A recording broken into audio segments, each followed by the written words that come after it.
Good luck. Is this on? Can you hear me? Okay, cool. Hi, everyone. Yep. It's so cool to be here. This is actually my 9th time in Iceland. The very first time was the New Year's of 2006. Like 2 hours after I landed, I was invited here by my friend Thor, sitting over there. Like 2 hours after I landed, I found myself in a party hosted by Quentin Tarantino and sitting at a table with pretty much all the Icelandic porn stars out there. And I've been coming here like every year after that, religiously. So I was introduced as Ville Miettenen. Everyone always gets a bit confused about my name. Yeah, my parents back in the day, they gave me the name Ville, a Finnish name, but I've been sticking to Willie, so you can call me Willie. The main reason for that is that the most evil games company on the planet, Zynga, a couple of years ago, after they made Farmville and Cityville and the other Ville games, they trademarked the word Ville here in Finland. We're here in Europe, so I need to stick to Willie. And normally, like when I give presentations, I have, for a 15-minute presentation, I would have about 100 slides. This time I thought to do something a bit different, so I just picked my favorite slide, and that's the only one you're gonna have. My favorite slide is called the Moomin slide, and it's a running joke in the Finnish startup community that you need to include the Moomin slide. In every single presentation, public presentation you do, it always means a completely different thing, but it has to be there, so we're stuck with that. I noticed that I'm supposed to talk about early stage funding for games companies, and we had a speaker's excursion yesterday, went to AF Jalajökull. We were sitting in one of these super jeeps, and someone asked me so Willie, what are you going to talk about? And I said that, yeah, early stage funding, blah, blah, blah. And people were looking at me and why? You're not the top expert in Finland about this topic. And then someone very snidely made the remark that, hell, you're not even the top expert in this car. And then I looked to my right, and I wasn't even the top expert on that bench, and there were 2 people. However, my background is in computer graphics, real-time 3D graphics, and I guess my main claims to fame are 2 different products. One of them is called Umbra. It's a technology originally developed back in 1999, so 16 years ago, way ahead of its time. It's a middleware that allows you to render extremely large and complex 3D environments. It handles kind of the occlusion, culling, and visibility problem of that. At that time, we thought this is the biggest problem in the games industry that needs to be solved, build a product that solves it. For 16 years, level designers and game designers worked around the visibility problem, and the technology wasn't used that much, but now with the current generation of consoles, the tech is used in pretty much every single AAA title out there.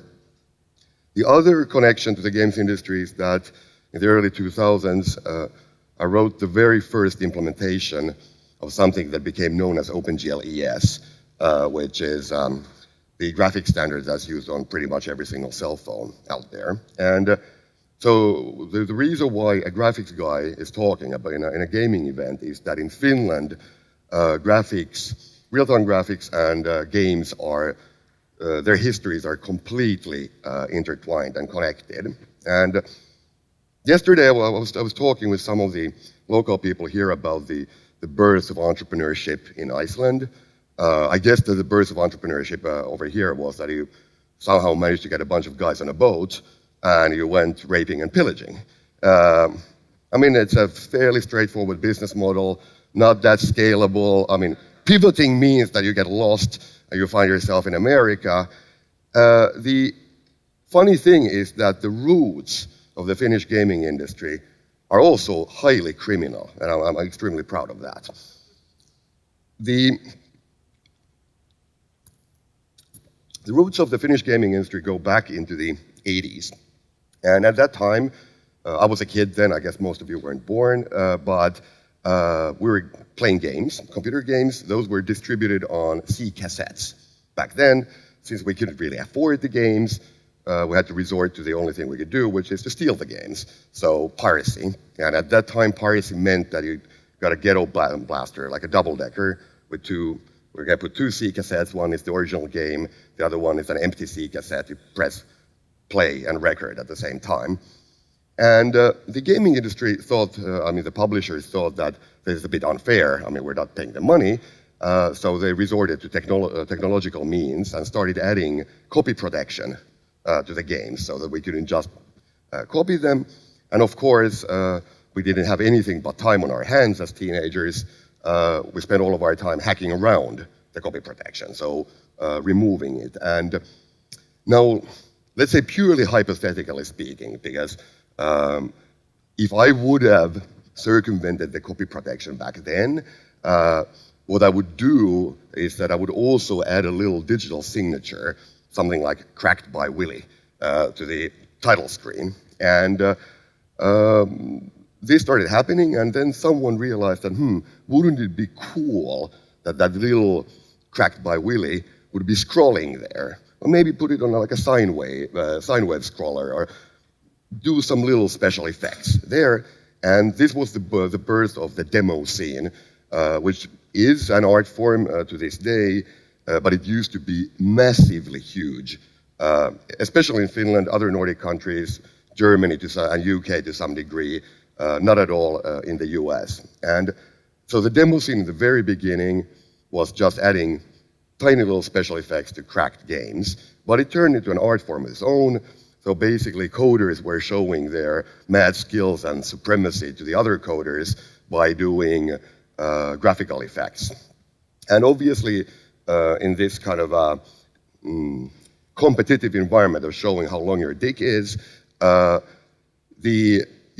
some point you needed to up your play, so you needed to bring in an artist to do some graphics.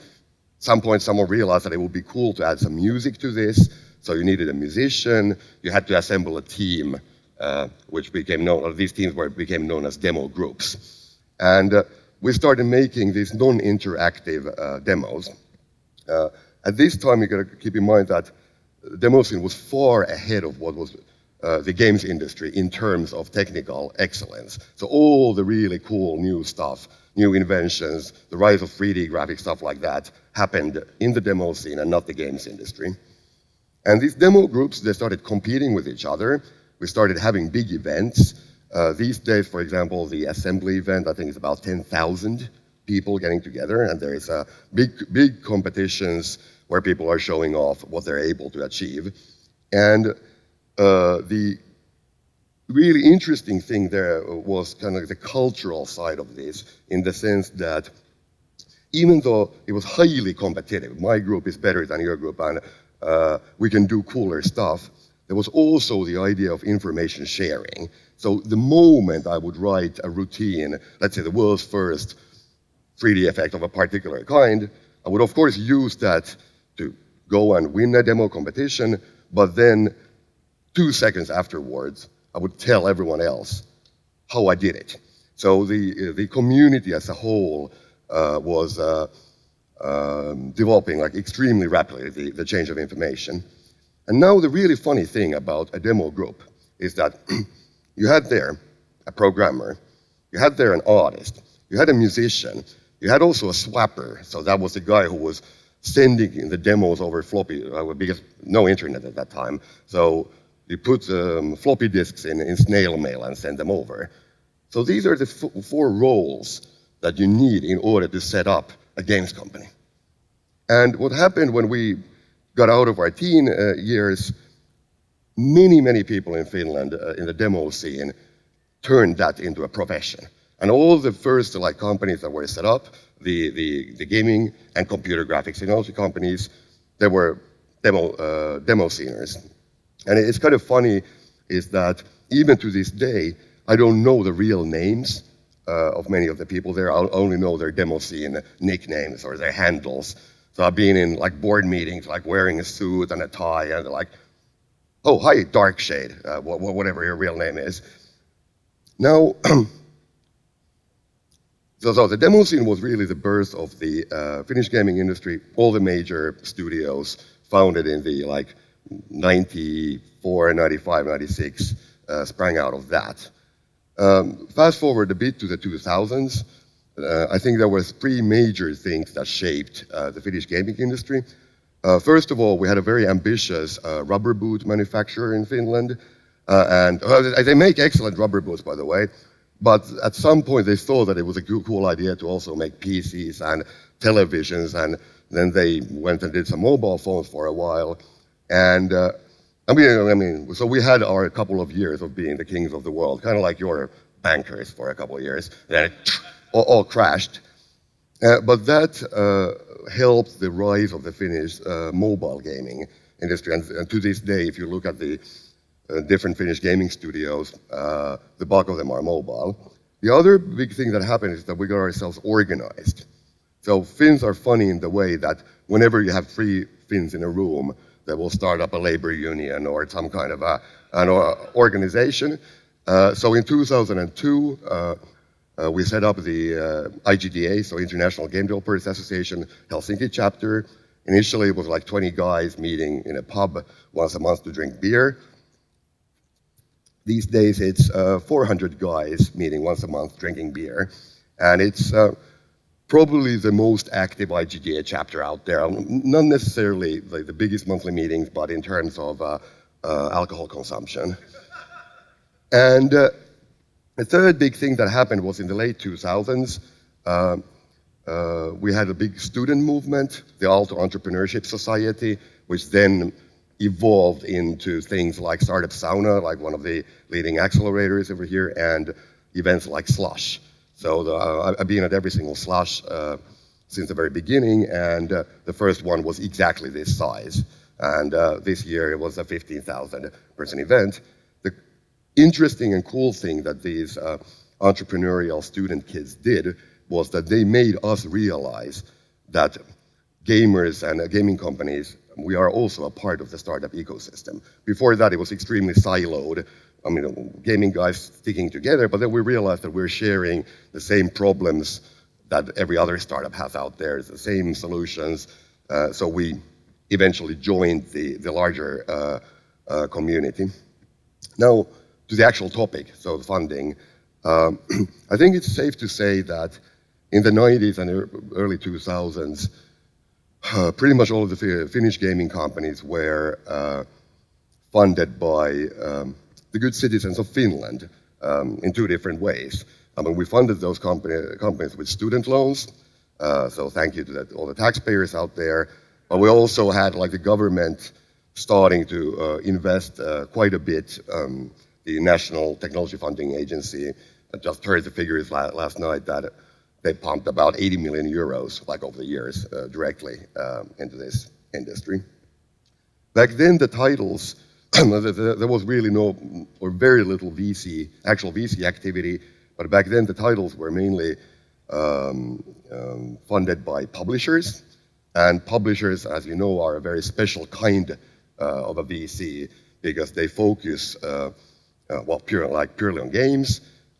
They invest only into the IP itself. So usually a publisher doesn't care what actually happens to your studio, it just cares what happens to the IP and the franchise because they're making the money out of that. And of course they provide special services like marketing services. VCs have started now to invest into Finnish gaming companies. One of my entrepreneurial friends said that the easiest thing in Finland these days is to raise money for a mobile gaming company. I don't quite share his opinion, but we've seen a lot of foreign investment happening. Traditionally, gaming companies are very hard investment targets for a VC for a couple of reasons. First of all, I mean, there are the publishers out there whose interests are usually completely misaligned with the interest of a VC. The VC only cares that you're able to sell your company in 5 years' time for 20x valuation to someone else, whereas the publishers obviously, they want to make money, but they're interested in the games themselves. The other thing is that most VCs out there, they lack the industry experience in the sense that a VC cannot come and take a look at your title and then say that, okay, this one will succeed or this one will fail. And even like I cannot do that in any reliable way. I mean, if you show me your demos, I can't tell whether the game itself is going to fly or not. So what the VCs are focusing are on three things: the team, and the team. And so what they're looking at is that what's the gang you managed to put together? Who are the Vikings on your boat? And they're also trying to figure out whether you're actually able to scale up the operation. So are you in a position to hire top talent? And in Finland, we have right now, I think, about 300 studios. We have 2,500 people in the industry. It's obvious that most of them are going to be having massive hiring problems because we just don't produce enough game developers or people who would be able to work in games companies. And like traditionally, back in the 90s, it was kind of funny. Like we tried to keep the community together so that if someone moved from one games company to another, or a graphics tech company to another, the CEOs of the two companies sat down over a beer and negotiated the transfer, kind of like football players. Obviously, this is highly illegal in like a labor union-dominated country. Okay, and so I'll just add one more thing is that so a good method for funding right now is angel funding. I, for example, have been doing angel investments. I usually don't do games investments because I can't look at the title and tell whether it's going to fly or not, but I hope I'm not stealing your thunder or anything. Just wanted to mention I just invested into an Icelandic games company. It was the quickest investment decision I've ever made. Thor called me saying that, okay, we left CCP, we're setting up so far. I said, I'm in. And then it's the longest actual investment process I've done because your very, very stupid banking laws. Anyway, my time's up. I want that you leave this, or I leave this room, with some solid piece of advice. The only solid piece of advice I could think was what my father, who passed away last year, smartest man I've ever met, he gave me like one extremely good piece of advice. Willie, whenever someone offers you a helmet, take it. Yay.